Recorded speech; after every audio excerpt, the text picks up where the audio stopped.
ॐ हं हनुमते नमः। श्रीहनुमानस्तोत्रम्।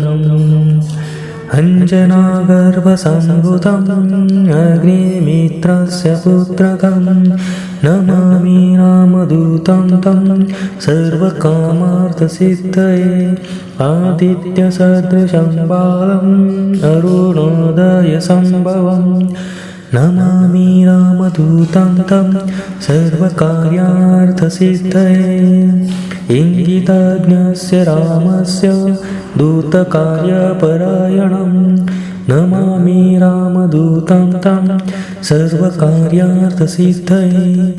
ईश्वरस्यांशसम्भूतं ईशनारहितं हरिं नमामि रामदूतं तं सर्वकार्यार्थसिद्धये।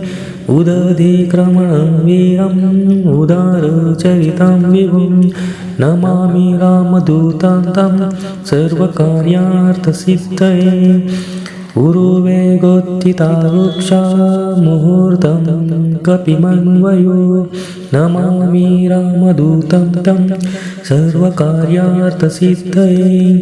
वृक्षाखध्यायिनं शान्तं मृग्यमाणपदर्शितं नमामि रामदूतं तं सर्वकार्यार्थसिद्धये।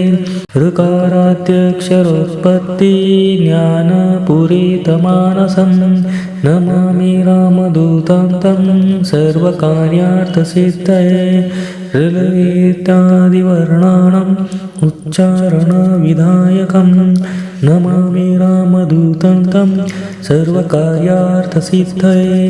वेदमानशरीरं तं राजमानमुखाकृतिं नमामि रामदूतं तं सर्वकार्यार्थसिद्धये।